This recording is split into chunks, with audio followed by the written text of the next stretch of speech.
Hey nerds, I'm Abby, I'm a physicist. Today I want to talk to you about science fiction genres. Now, what do we think is the difference between hard and soft sci-fi? How do we separate out science fantasy? Kind of depends. There's no one-size-fits-all definition when it comes to this stuff.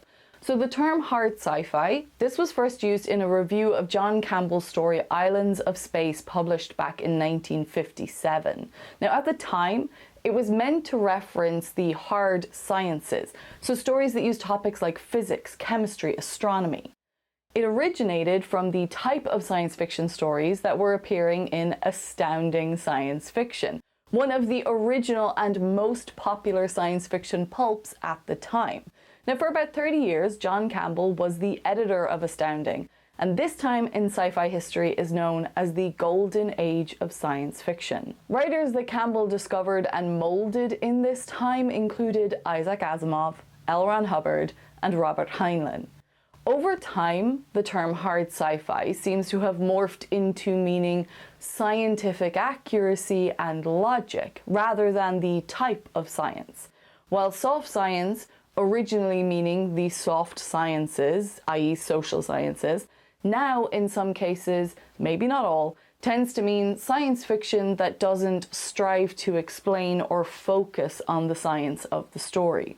So I thought as an introduction to this channel, I would lay out my definitions. Now, you're welcome to disagree. Like I said, there's no one right description of the subsets of the entire science fiction genre. But as a scientist who likes to review the science in science fiction, it might be useful to see where I'm coming from. So in my science fiction tree, I have 5 subsets. Number 1, kicking off with hard sci-fi. Now for me, there are 2 types of hard science fiction stories. First, those that use as accurate science as possible to tell a fictional story, but one that is very close to our current reality. So I think of movies like The Martian, Moon, 2001: A Space Odyssey. They tend to focus on extrapolating the science that we already know and imagining a future very close to our current one, but with like some of the kinks worked out. Then there are the stories that use more extreme concepts in sci-fi to tell stories about societies and worlds that are very far removed from what we know.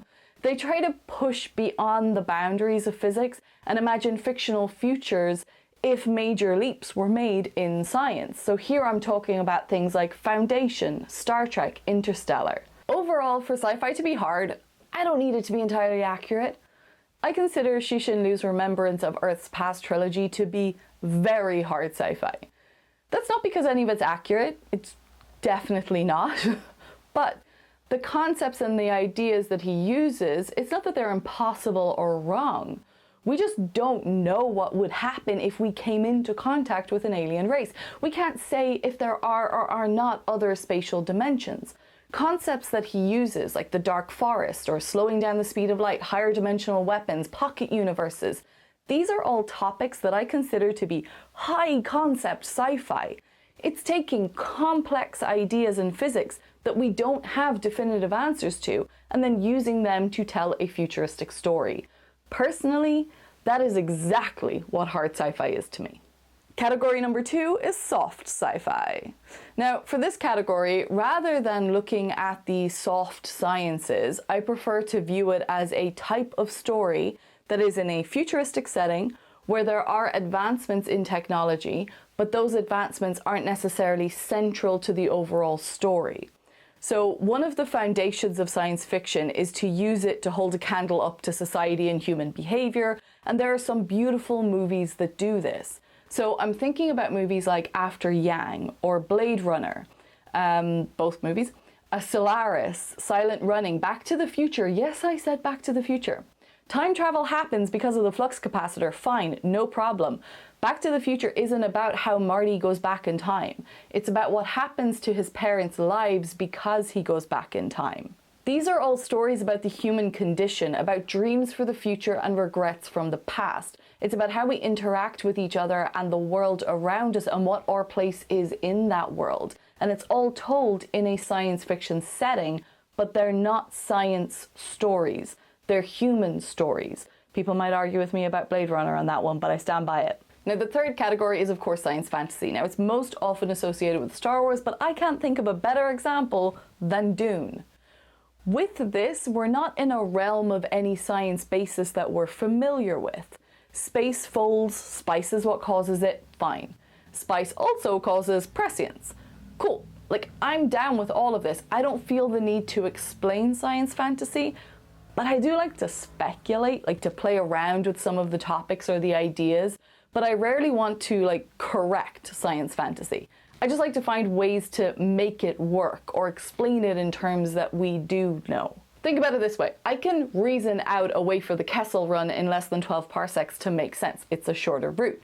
We can imagine an alien world that spawns giant sandworms, an improbability drive that brings you to the restaurant at the end of the universe.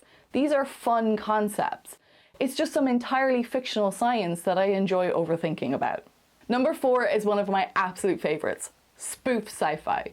Spaceballs is one of the greatest movies ever made, and you can challenge me on that at your own peril. That movie is a masterpiece. I actually saw Spaceballs before I ever saw Star Wars. In fact, everything I knew about Star Wars originally came from Spaceballs and Family Guy's Blue Harvest episode. Starship Troopers is criminally underrated for how insanely good it is. A completely wild, satirical look at war across space. It is hilarious. Galaxy Quest is the 8th best Star Trek movie ever made and one of the most perfect pieces of comedy.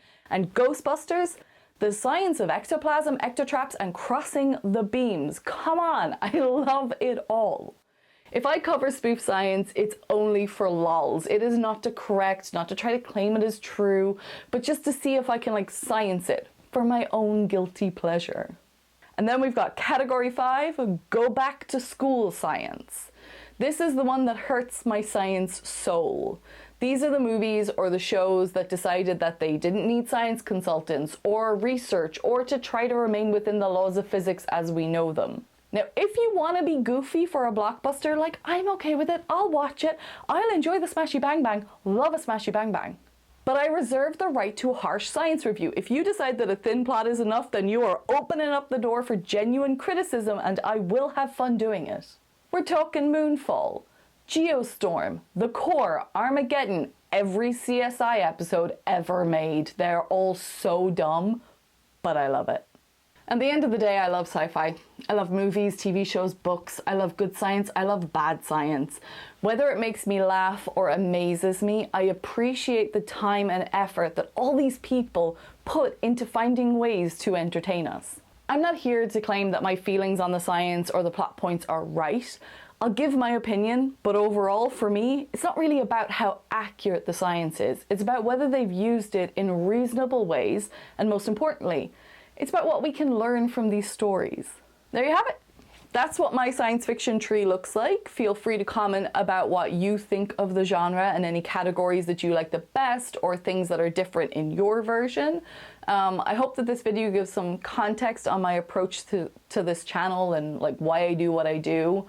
Because ultimately, when I'm breaking down what some great science fiction or reviewing some science gone wrong, my goal is always about whether we can learn something new about our big, beautiful universe from these stories that entertain us.